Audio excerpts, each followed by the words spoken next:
যে সুমন তুমি যদি আমার ছেলের বাসায় দাঁড়াও, আমার ছেলে 100-তে 100, আমার ছেলে আমার বুকে আসবে, এটা আমার বিশ্বাস। তোমাকে সুমন করে ডাক্তার দেওয়ার অধিকার তুমিই রাখছো আমাদেরকে। বলছো যে আমাদের বয়স দেখো বেশি, আমার চেয়ে বয়স বেশি যার, তা আমাকে সুমন করে ডাক দিবা, আর বয়স যার কম ভাই করে ডাক দিবা। তুমি তোমার ছেলে, এই কারণে তোমার আমি সুমন করে ডাক দিছি। তুমি আবার মনে কোনো কষ্ট দিও না বাবা, আমি তো তোমার মা। কত দূরে চাইছি, সারা রাত ঘুম নাই, নিন্দা নাই, কিছু নাই। আমার কিসের খাওয়া, কিসের ঘুম, কিসের দিয়ে আমার এই ছোট ছেলে আজকে এই জেলখানাতে আসছি। কত কষ্ট করে, নিজে একটু অসুস্থ, তারপরে আসছি। কালকে আসতে পারি নাই, আসছি ওই মামনের সাথে একটু দেখা করবো, কিন্তু দেখা করতে পারি নাই, দেখা করতে যাই নাই।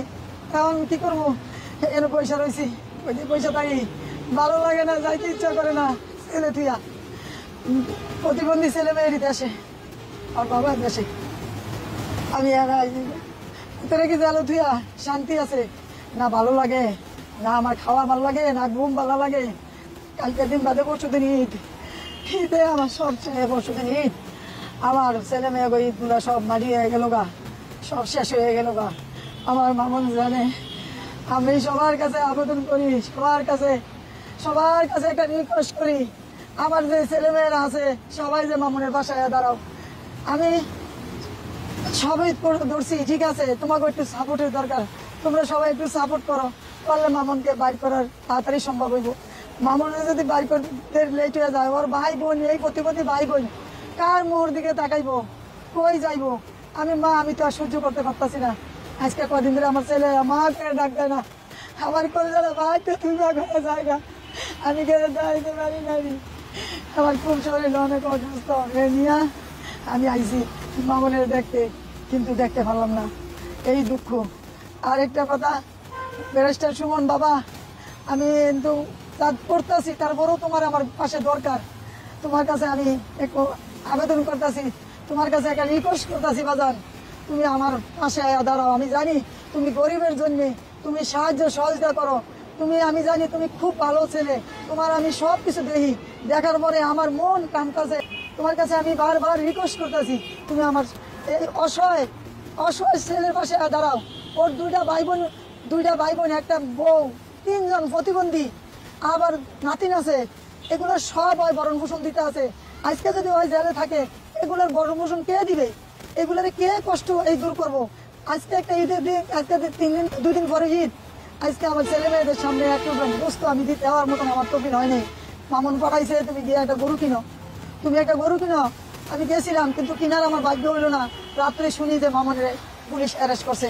এর আগের একটা মামলা ছিল, ওটা জামিন দিয়ে বাড়ি হয়ে গেছে গা। ও বুঝতে পারে নাই, দ্বিতীয়বার যে আবার মামলাটা করছে, ওই 9 তারিখে মামলা করছে, ওই 9 তারিখে রাত্রেই, 9 তারিখে না 10 তারিখে রাত্রে আবার ওরা অ্যারেস্ট করছে। তার কই থেকে গরু কিনবো আর কই থেকে কি কিনবো? ঈদেরই শেষ, আমি নাই, মামুন নাই, ওই বোবা ভাই বোনটি সব দেশে পড়ে রয়েছে। বাবা একটু সামাই কিনে দিব যে, এই মন মানুষের নাই, সব শেষ। এই একটা ছেলে আমার কলজার টুকরা, নয়নের মনি আমার 2টা বোবা বানি কথা কইতে না, মা ডাক দিত না, কয়জন একটা মা ডাক দিত, আমার কলজাটা জুড়ে যেত। কয়জনে পারে বাবা এই মারে খাওয়াইতে? বাপটা একটু সমস্যা, মাথা একটু সমস্যা, 3টা প্রতিবন্ধী, আবার নাতিন, এগুলো পালতে কয়জনে পারে? ওর মতন একটু একটা ছেলে, ছোট্ট একটা ছেলে, আজকে দাও সংসারের হাওড়া সব মাথা তুইছে। এগুলো সবাই মনে করিয়া সবাই মামুনের পাশে দাঁড়াও, এই অসহায় ভাই বোনের পাশে দাঁড়াও। সবার কাছে আমার রিকোয়েস্ট, তোমাদের কাছে, আমার মামুনের জামিন করে মুক্ত করে দাও। তোমরা সবাই, তোমাদের সহযোগিতা আমার দরকার। তোমরা যদি আমার একটু সহযোগিতা করো, অবশ্যই মামুনে এই জামিন হয়ে বাড়িব। তোমরা যদি সহযোগিতা করো, আমার আর কিছু বলার নাই বাবা, আর কিছু বলার নাই, করার নাই। আমি জেলে আসছিলাম, মামনকে দেখতে পারি নাই, আমার কষ্টে বুকটা খাইতে আমার ইচ্ছা করে না। আমার এদিকে হাইটে বাড়িতে যাই, আমার মনে আছে আমি এই জায়গায় বসে থাকি, কখন ছেলেকে দেখবো, কখন একটু ছেলেকে দেখবো, এই আমার অভিলাষ।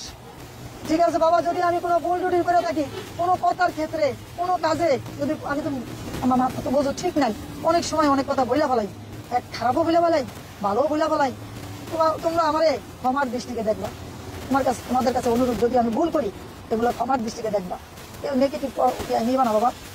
আমি তো মা, আমার তো সহ্য করতে পারি না, আমার কষ্ট হইতেছে বাবা, কেউ মাঝে মাঝে ভুল করে নাই। তোমরা ক্ষমার দৃষ্টিকে দেখবা। ঠিক আছে বাবা, ভালো থাকো, সুস্থ থাকো, তোমাদের ঈদ মুবারক।